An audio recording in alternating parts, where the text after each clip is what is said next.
Hello, and welcome to Silicon Valley Girls Chat Over Tea. I'm Gloria, And I'm Rosetta. and thank you for coming back to hang with us as we go on our little wonderful, kind, loving journey. And that is what we want to do is initially set the space. We want to make sure that you're open and receptive because we're going to tell you the truth as far as what we know. And we would love it if you would sometimes share your feedback with us. Yes, and we like to have fun as well. Absolutely. Absolutely. So thank you, everyone, as Gloria said. And before we get going, again, we're going to do a bit of housekeeping just to let you know that if you enjoy our chats, please consider hitting the thumb icon, subscribe to our channel, please, because that helps the algorithm, Yes. and hit the bell notification. Ding-a-ling-a-ling, that's for the bell, so that you get notified when the chats are ready to be seen, because we know you're all excited about That's right. checking out the chats. What are those girls going to talk about today? Yeah. All right, let's get going with the tea that we're drinking. And I love this one. We've done it many, many times. Yes. It's by a company called Good Earth Sweet and Spicy Organic. Love it, love it, love it. It's organic, caffeine free. The ingredients are organic rooibos, organic cinnamon, organic chicory root, organic rosehip, organic lemongrass, organic natural flavor, organic chamomile. All of this is organic, so I'm not going to say organic. We have castor oil, peppermint, orange oil, orange root, organic honey bush, and lemon peel. So there you have it. I love this tea because it is it? naturally sweet. Woo. And we wish we had smell vision because it smells amazing. Yeah, when are we going to have smell vision with all this new technology, this AI, AI. and this and that? Oh, I love it. Righty. Wake it up some. Yes. Love it. Just Yes. what we need. Oh, it's so amazing. comforting. Mm. All right. Cheers. Cheers, everyone. All right. Stop rolling about. Stop it. Stop it. It says I'm happy. Stay. I'm happy. Love it. I love it too. So, let's get started. Today is national, you know how we always do, what is the national day theme? Today is National Marching Band, which I think is really cute, and you'll find out why in a minute. Marching Music Day, National Sons Day. So if you have a son, grab him and hug him. Even though he doesn't want it, give him some love. I know they won't. And today is Fat Tuesday, which, excuse me, which is weird. I always thought Mardi Gras was in February. In February, me too. So I don't know, does it change every year? We don't know. Let us know. Comment below if you know. Because I always remember it being like mid-February. Yeah. Because when I was in downtown Campbell, we used to do events around Mardi Gras. I was thinking maybe because of the violent, remember someone plowed down the streets. Oh, maybe. I don't they know. deferred it. But let me tell you something. Security in New Orleans is tight. It's almost as tight as it is at the White House right now. So don't start anything, won't be anything. But it's Fat Tuesday, which is the day before Ash Wednesday. And it is actually the last day of Carnival. And it's a period, Mardi Gras aligns itself to a period of festivals and feasts. So you're supposed to get your feast on because at the end of the festive, it is time to go into Lent. Oh, that's right. And that's when you have to give up. So something. So now's the time if you were, say, gonna, give up potato chips. You better get your potato chip eat on because you're gonna go through Lent. So that's kind of, what's going on there. And it's really fun because Tuesday, which I looked up in honor of my girl, is also Fat Tuesday in the UK is known as Pancake Day. And the reason for that is pancakes are perfect things for you to give up because things you have to abstain from, they have fat, eggs, and sweet. So you have to give it up. So this is a good day. What's wrong with eggs? Huh? What's wrong with eggs? Hey, fat eggs. Well, this is what you make pancakes out of. Yes. So, and they're the things that they want people to give up, like alcohol, okay, yeah. cakes, the things that you love. Lent is supposed to be you're giving up something. It's not supposed to give up like, smoking, and you've never smoked a day in your life. That's not good for Lent. So pancakes, and also it doesn't have much nutrition. Absolutely, absolutely. So that's what's going on in the world, in the United States, different states right now, because other states also celebrate Mardi Gras. Yes. And as always, we kick it off with our thoughts and prayers go out to the universe. There is so much going on in the world today. The chaos of, life, the weather patterns. I mean, it's just wherever you turn, you're seeing something and going, oh my God. So for this period of time together, we're going to woo-saw. We're going to share a lot of information with you. However, we're going to try and make it as calming as we can, even though we're going to start off with some recent losses. So Angie Stone had performed, and she was in a driven car, not her driving it, on her way from LA back to Atlanta. And unfortunately, her car flipped and she actually did not make it. Angie Stone was only 63.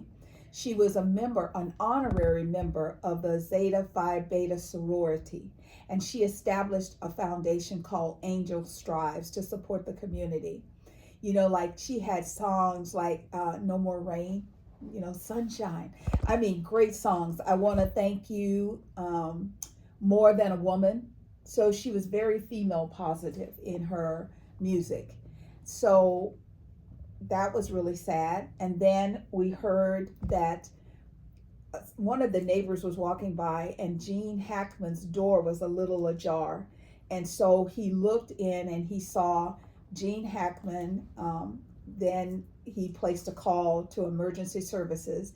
They went inside and they found out that he had passed, his wife Betsy, and one of their dogs. And there were pills on the floor in the bathroom.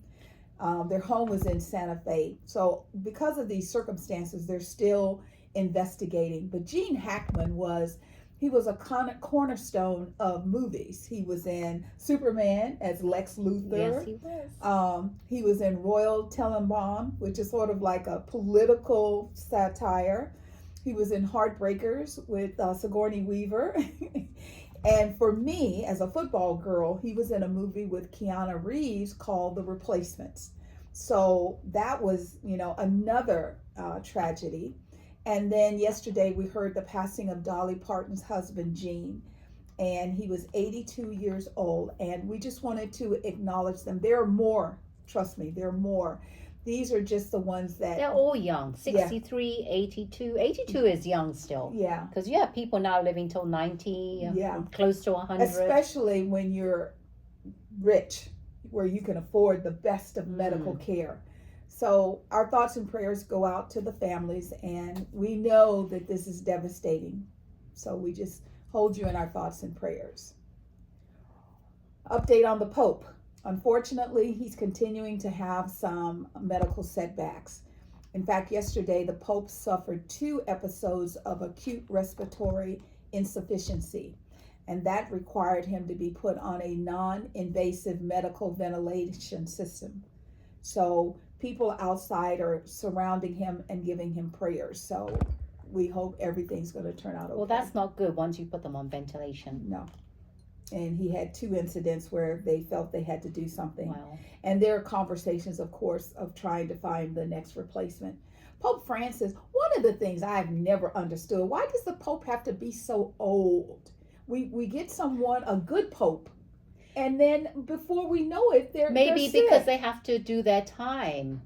They have to serve their time first, and when they're that old, I don't know, maybe because of wisdom or something. Well, no, I understand that, but maybe we back a few years so that, because we seem to get a good Pope, and then their health starts failing. Yeah, maybe we should be like, no Pope older than a certain age. Right. We cannot vote anyone over 80 or something. Something so that we get to have more time with a longer period of time with them. So it's not about him being old. It's about how do we back it up so that we get to keep them longer. So I believe that everybody that wants to go to space have a good trip. However, this is crazy. Gayle King announced on CBS Morning News that she is going to be joining an all-female crew. Cray.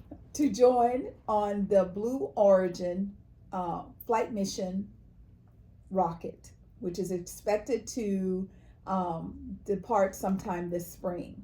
Wow. Now, in addition to Gayle King, singer Katy Perry, a bioastronautic research scientist Amanda Nguyen, are among the 6 women that are going to go. In addition, Aisha Bowe, a former NASA rocket scientist and CEO of Stanboard and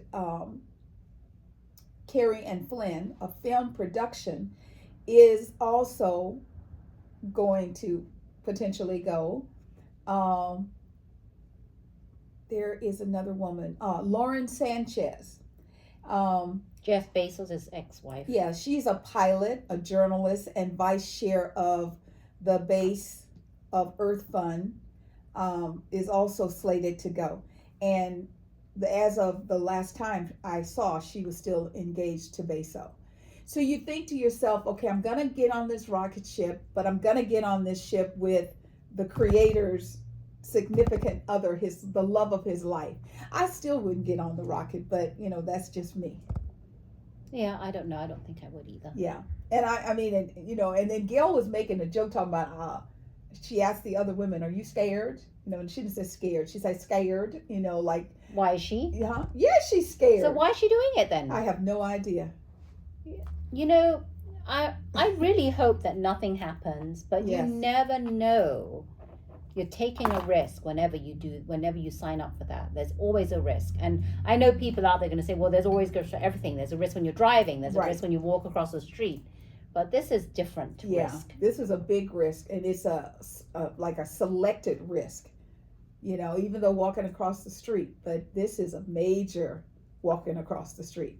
So we hope you all will have a great experience. I know when Gail did the cover for Sports Illustrated in a bathing suit, she lost like 25 pounds to get in shape for that. I don't know what the health requirements are, but I thought astronauts used to have to, be very, very, very healthy. I thought so as well. I thought they had to do many rounds of different things and be tested all the put time. Into the machine that swings you around so that you feel G-force So as we hear more, we'll let you know. So Sunday was the long-awaited Oscars. Oh my God. I thought Conan O'Brien did a good job. Amazing job. He was funny. He kept it going. The opening was Ariana Grande and Cynthia Erivo. Oh my. Those two can sing. I heard there were conversations that there's going to be a Wicked 2. Yes, it's coming. So, it's already. I think they already filmed it. Oh wow. Yeah, I think so. I might be wrong on that, but I thought that was already filmed because they knew that they were going to have because that first one was nearly 3 hours long, part 1. So they knew they're going to do part 2. So I think they already filmed it. So you think maybe they chopped it up a little bit and they had more that was already filmed? Well, I think it's already filmed, and it's spectacular. The first part was spectacular. Yeah.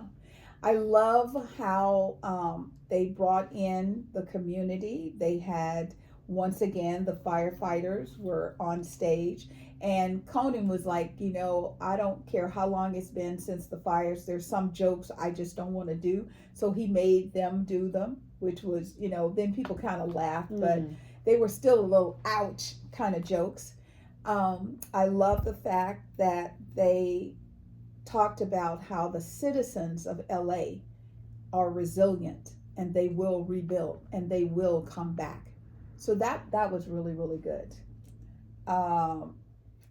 What do you want to say? I mean, I got lost. Well, I want to say that I really enjoyed the parts that I enjoyed The most was when Whoopi Goldberg came out with Oprah Winfrey and did the Quincy Jones Yes. to, what was that? What's it called? It's to dedicate. Yeah, it's memoriam. Yes, yeah. in memoriam to Quincy Jones. Yes.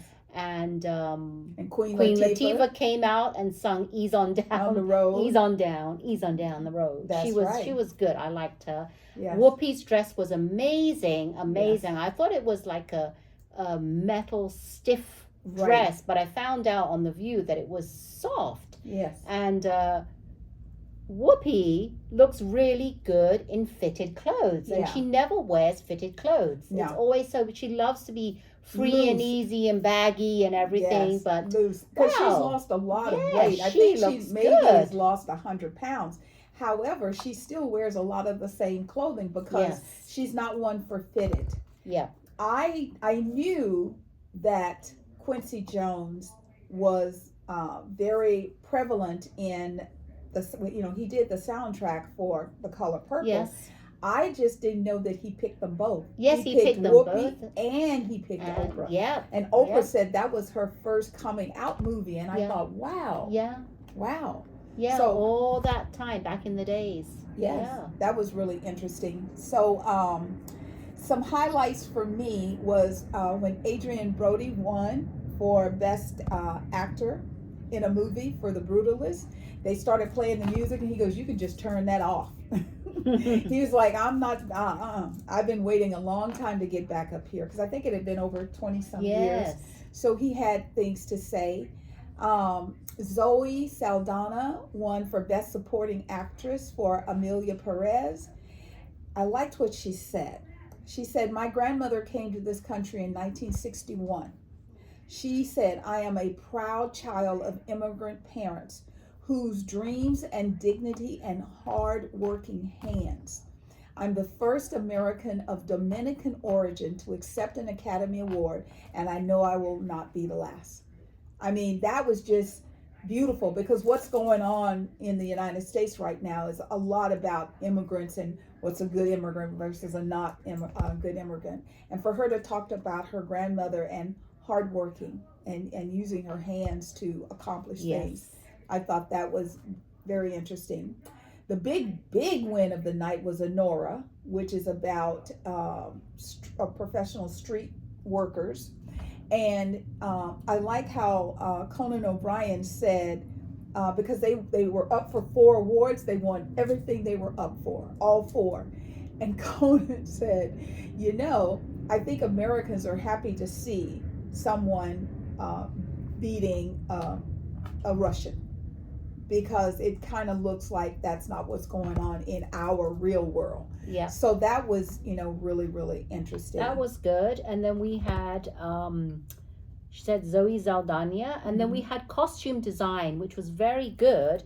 I loved how they had the stars come out, all 4 of them for each category. Yes. And then they all said something good about the person that was nominated. Right. And Wicked won. Paul Tazwell won. He was the first African-American costume designer.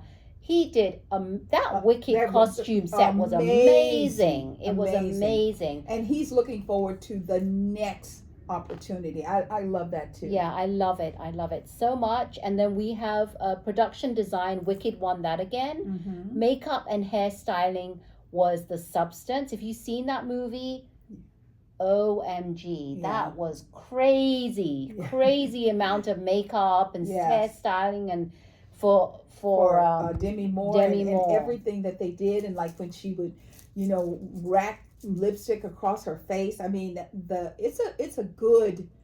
It not only was it a good movie, it was a good reflection of Demi's talent. Yes, that was really good. And then the writing for adapted screenplay went to Conclave. I saw that, and that was really good. That was a great movie. So if you haven't seen Conclave, go out and see it. Yes. Ray Fiennes. There's a whole bunch of good actors,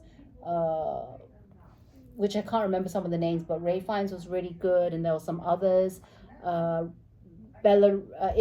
Rossellini was in there. The writing for original screenplay, and Nora won again for that. Yes. Music, original score, The Brutalist. And I think those were the major ones. Yes. Let's go on to some of the major dresses that I kind of liked real quick. I did like Selena Gomez. She looked really nice in that. She looked elegant and really put together, and it fitted her really well. Well, obviously, they're custom. She wore a Ralph Lauren elegance. Halle Berry, oh my goodness, she wore that long body hugging silver sparkly crystals, and then it had slits down the side so you could see her skin. That was, she always never disappoints. Never. She just knows how to dress in every single situation. She has the perfect body for that. Then we have Ariana Grande. That pink was amazing. That dress looked amazing. Yes, and the curls, the way that they it was perfect. It was great. It was and Cynthia Erivo with that dark green velvet, and then she paid homage to her character on Wicked. Yes. Lately, that's what she's been doing. Since she did the movie, every appearance of her has her in some form of green. Yeah, that was amazing. She looked amazing, but I still can't get over her nails. Sorry. Oh, I know. I mean, they were just long. They're amazing. Yes, and I liked Coleman Domingo's suit, the black pants with the red jacket, and it had a tie here that tied on one side. Yes. That was really, really nice. He knows how to bring fashion, let me tell you. Yes, he does. Yes, he does. And the other thing we wanted to quickly highlight was, as people won, some of them had something to say to the world. So Adrian Brody said, "I'm here once again to represent the lingering trauma and the repercussions of war and the systematic oppression in the racism of the other rings. I believe that I pray for a healthier and happy and more inclusive world. And I believe if the past can teach us anything, it reminds us to not let him go unchecked." He didn't say who him is, but we all know who him is. Then there was who was that? Even Conan O'Brien did, when I was talking earlier, he said the movie Anora, I guess Americans are excited to see somebody finally stand up to a powerful Russian. Daryl Hannah said, I think it's Slavia Ukrainia, which means glory to Ukraine. And this is just a few of some of the speeches that were in support of President Zelensky. So even though this was a big event, people were still wanting to bring the focus to what's going on in the United States right now and in the world.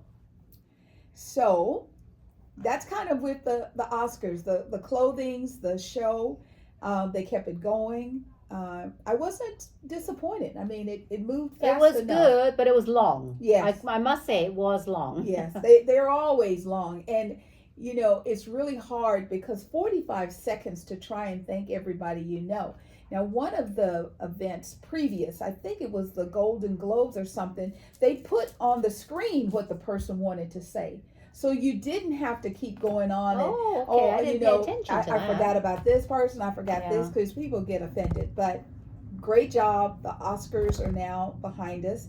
And one of the winners in his speech actually threw out, let's stop making movies for little screens and let's go back to making movies for the big screen. Yes. And so that, I think, people are going to start seeing more movies back to the way it used to be. Because there's nothing like sitting in a big movie theater, and everybody's you're making noise together. It's with amazing. A nice big box of good popcorn. Can't get better than that.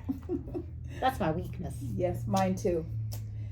We would also like to acknowledge that March is National Women's History Month, and this year's theme is Moving Forward Together, spotlighting women's education and inspiring generations. Yes, and I didn't know that every year there was a theme. Maybe I'm the only one, but I just realized that there is a theme, and the theme is what you said, which is great because I love that theme. Yeah. Inspiring the future generations, and we're always talking about our children. What can we do to make a good impression for our future generations? Exactly. Which is what I really, really love. And the Student Clearinghouse is a national students clearinghouse organization. And during this month, they're reflecting on and celebrating women's accomplishments and advancements in higher education. And they say that this is meant to highlight and support women who have dedicated their lives to education, mentorship, and leadership to shape the minds and futures of the generation. And did you know the 20th century brought significant advancements for women in higher education? Yeah. As opposed to back in the days. Back in the day, because back in the days, women were not really allowed to even go to school. Remember the movie Hidden Figures, where she wanted to be a scientist on the NASA program. However, in order to become, like, say she had her PhD, but in order to work, you needed more. Yes. So in order to get that, she had to go to court to be allowed to go to school. Exactly. So this is really, really important. This is, and I love it. And it says today's women comprise the majority of students in higher education. And so this National Student Clearinghouse, they actually did Research Center's latest research and shows that as of fall 2023, there are 8.3 million women in undergraduate programs and 1.8 million in graduate programs. Wow. So I love that. I love that. Yes. Women, we applaud you. Yes. And let's give it up for the women because, absolutely. But, you know, even though it is Women's Month, I think that women should be recognized every month. Absolutely. Every day. Because women's contributions, even though they're never really highlighted, are major. Because when I saw the movie Hidden Figures, once again, I was in awe. Because when I was a child, I loved math and I could do calculations in my mind. And I was kind of told not to do that. Good little girls don't do that. So I stopped doing that. However, if I had known as a little girl that this is a gift and this is something you can use for the rest of your life, I would have just said thank you, but no thank you, and kept doing it. Yes. So that's why it's key for us to highlight situations like this so that we keep our young girls in focus and supported so that they know that they have gifts and talents that the world needs. And this month, we're actually going to try and see if we can focus on some of the women that come up that have done major things, major strides in the world. So you'll be hearing about that. Absolutely. Absolutely. So remember last week we told you about the February 28th, which was Friday. It was a national boycott. It was our intention to send a message to some of the billionaires and large box stores and things like that. So I wanted to let you know, how did that go? And you tell us, did you participate? Yes, I did. Were you able to stay away? I mean, I didn't go, no stores, no gas, nothing. I didn't go anywhere Friday. And it was interesting because every time I turned around, I needed something. Oh, no. I was like, oh, I forgot to get this. Oh, I forgot to get that. Well, it was a highlighted moment because Target website visitors dropped 9%. Okay, so on February 14th, they had 5.2 million. And on February 28th, it dropped down to 4.7. So it definitely went down because Costco continued their DEI program, and they actually saw a rise on February 28th because nobody was going to Target, Walmart, places like that. And their rise was 22%. So they got 2.4 million visitors on February 14th. And then they got 2.9 on February 28th. So that took them up. Costco app users rose up 3% from 1.3 to 1.34 million. Walmart experienced a 5% slope in their web traffic, down from 11.7 on February 14th to 11.2 on the 28th.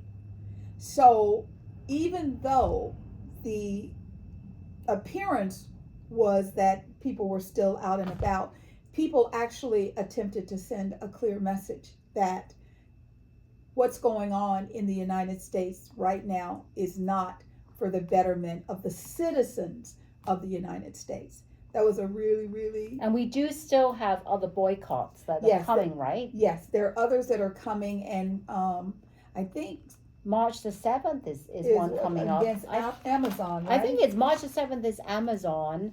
Yes. I know Target is indefinite boycott. Yeah.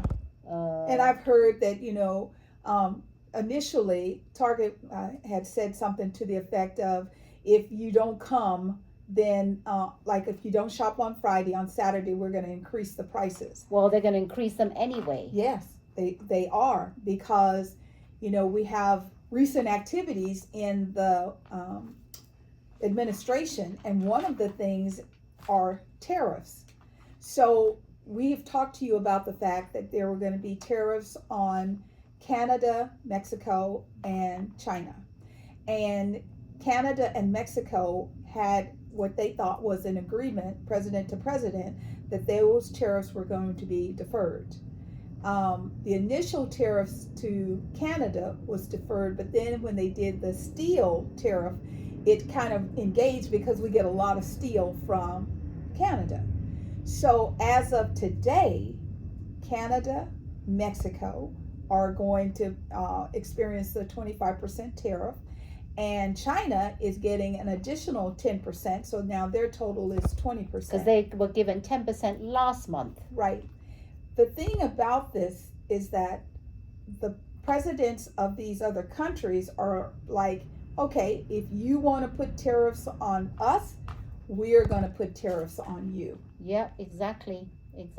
And it's sad, because what's going to happen is that companies who are going to get impacted from this will have to pay the tariffs and pick from two options. Number one is pass the added costs along to consumers in the form of higher prices, or the second one is to absorb the fees and either cut costs elsewhere or take lower profits. Yeah. And companies are not going to take lower profits. They definitely, once they have that much profit, you think coming down in profits is going to be something they're going to consider? No, they're just going to pass those higher prices onto consumers. Right. So we have not a fun future to look forward to, because prices are already high. Yeah. Everywhere, restaurants, grocery stores, everything, and now we're going to have even higher costs. So it's very sad. It's very sad. It's also kind of eye-opening, because I think he is the Prime Minister of Quebec, and he came out and he said, Americans, Canadians, we love Americans. This is not what we want to do. However, I have to protect my citizens. If my citizens are going to be put out of work, then that's going to impact our ability to do work with the United States. This is detrimental, because steel comes from Canada. So as an example, when these tariffs are fully launched, a car, just a regular car, could go up an additional $6,200. I mean, that's just a car. And there are other things that are going to go up. I was telling Rosetta, I went to a Smart and Final to, just kind of walking through to get something. And I thought, let me see what the price of eggs, because the president's number one, what do you call that? His commitment for the election of him as the president was he was going to lower prices. So in 2020, 2021, probably even in 2022, you could buy eggs at a grocery store called Smart and Final, just plain eggs. I don't think they're cage free, range free, but they were 99 cents a dozen. The more organic one was, like you could buy a flat of 20 of range free, which means they're not in cages, they're just out and about. And those were probably around $6 to $7. So I was in the store and I almost fell out because a flat of 20 eggs, range free, has gone from $6 or $7 up to $24.97. So if the goal is to make life easier for the everyday American, these tariffs are not going to give us the results. I have seen people expressing themselves to their government representatives. It's like, this is not what I signed up for. This is not what I was promised. So it's going to be very interesting to see how all of this works itself out. Yeah, we'll have to see how the tariffs really affect our pockets. Yeah. When it comes to it, because that might mean less shopping trips. Yeah. And to be very mindful of what we buy during those, not to go shopping and just say, oh, I see that's new, I would like to try that. Yeah. Let's try that. No, right. that might not happen. So these tariffs are going to really boggle the economy. And I heard a newscaster, I can't remember what channel, and they said that based on their investigations, all of this is to give the rich billionaires a $4 billion tax cut, which means you kind of put them all together. So our suggestion and recommendation to you all is to look at how this is going to affect you, and then let your representatives in our government know that this is not what the election signed up for. The election was to make life better, not to make it worse. People are constantly, making a joke about, oh, what has President Musk done today? And if I was the president and somebody wasn't calling me the president, I'd want to know why not. Right. Exactly. And it would be my job and my goal to find out why my citizens are upset at me, not letting somebody else do all the work. Because on one hand, you can stand back and say, well, I didn't do it. I have nothing to do with it. But you do, because you're still the president. So this is going to be, it just cannot be good for people who were already living hand to mouth. You get your check, you pay for the ability to stay somewhere, you buy food, and you don't have anything. And now there's going to be a 25% tariff on top. And I want to put this in your mind. If something is manufactured outside of the United States, and one of the things that manufacturers do is they give pieces of something to different locations so that they can't be hacked, and then it goes to another location for final assembly. If those final assembly activities are going in and out of the United States, that's a 25% tariff every time it comes in. That is going to be really, really difficult to sustain. Drastic. It's going to be a drastic change. Yeah. Yeah. But Canada also is going to move ahead with an earlier proposed plan of imposing 25% of tariffs on 155 billion Canadian dollars of American goods. And their tariffs on 20.7 billions worth of goods include orange juice, peanut butter, wine, coffee, and while tariffs on the 86.3 billion in US products will begin 21 days later, and this will remain in effect until the US trade action is withdrawn. Yeah. So it's like tit for tat now. Yeah. And even though they did it, they said that we don't want to do it, but this is what we have to do for our citizens. And they love the American people, and they feel sorry that this is happening for us. Yeah. And we love Canadians. We do. And there are quite a few people who are dual citizenship, and it's just devastating. It's devastating.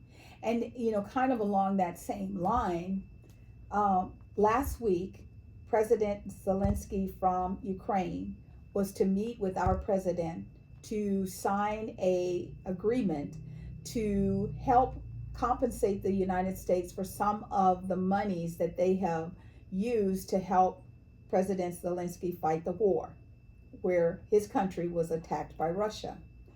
So, in the White House, there was a discussion that got out of control, and it ended up with our president and vice president yelling at President Zelensky. It was just horrific to watch, because they made it seem like President Zelensky had started this war, and not that the war had been started on him. I had seen programs where citizens of Ukraine said, "We will never stop fighting for our land." So President Zelensky is trying to work with the United States to figure out how to stop the migration of Russia into Ukraine, because after Ukraine, it goes straight on to Poland. So President Zelensky was asked to leave the White House, which he did, and he flew to the UK. And the Prime Minister met him there. And as my girl will testify, English people aren't big on hugging in public. No. He embraced President Zelensky. Yes, he did. And after that, on Sunday, there was a picture of world leaders standing with President Zelensky. That made me feel like, oh my God, the United States is now out. We're not with our allies. I mean, it's not very comforting. And if you are blessed enough to have children in your life and you can see their little faces, this is not good for their future. This was not good. This was not good. So we're just going to keep positive thoughts. There's lots going on, and some of it we have to embrace it and settle a little bit before we talk to you about it. So next week we'll talk to you about the president's address to Congress. We're not going to do it this week. We're going to just hold off. I'm kind of don't know what to say. I'm at lost for words as to what's happening with our country now. So we're going to, just continue on, but we don't know. And, the thing that amazes me is our United States of America is just under chaos weather-wise. Right now in the United States, we have cross-country storm blizzards, high winds, severe weather, and more than 115 million Americans are on alert for intense weather conditions as a major cross-country storm makes its way east. This is so catastrophic that New Orleans has actually deferred or canceled some of the Mardi Gras activities because they're right on the coast. And if the wind is whipping up and the water is whipping up, that's not a good thing. That could be really, really bad. Yep. And then in North and South Carolina, firefighters are battling 175 wildfires. Not one, 175. And they erupted overnight due to wind and dry conditions threatening homes and prompting what they did is, as they did here in LA, they actually had to do evacuations. And right now the flames have burned a combined 4,200 acres. And that was the status as of Sunday. And my understanding is the fires are not out yet. So I don't know how many more acres have been burned.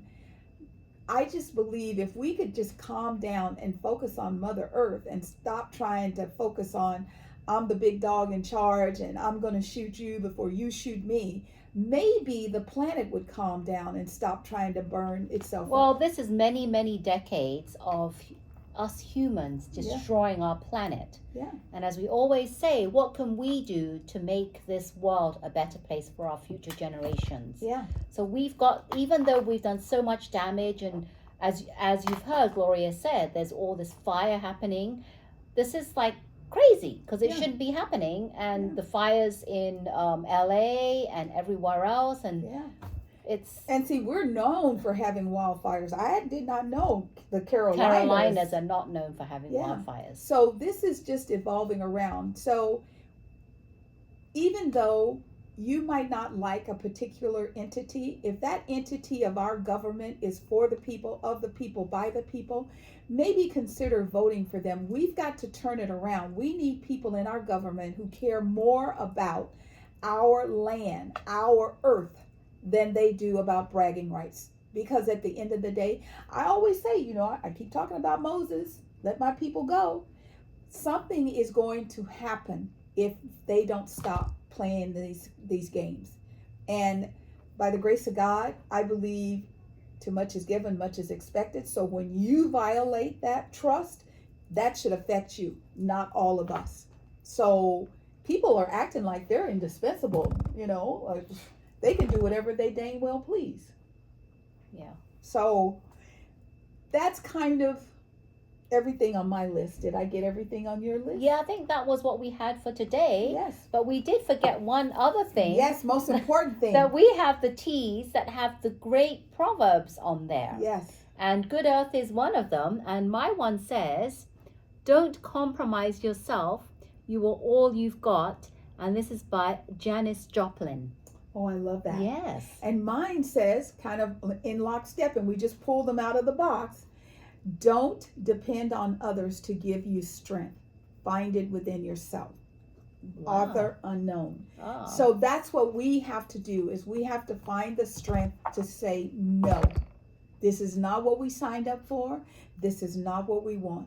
And we want to have a wonderful, loving, kind world for our children to grow up That's in. The most important. What are we setting our children up for in future generations? What's the legacy? Yes. Is the legacy a wonderful place that we can all grow and thrive together, or is the legacy war and destruction? So we'll have to see. Yes. What's gonna happen. Thank you all for hanging in here with us. We want you to know that we're grateful for your participation. We feel the love that it takes for you to listen to us, and we send it back to you. Yes, we do. Bubbling over. Thank you. Thank you so much. And again, I'm going to remind you, did you enjoy our chats? If you did, we hope you did. Please hit the thumb icon, subscribe to our channel, and hit the bell notification. And we love you all, and thank you again for joining us on this chat. Silicon Valley Girls chat over tea. And remember to always keep smiling. Bye. Bye.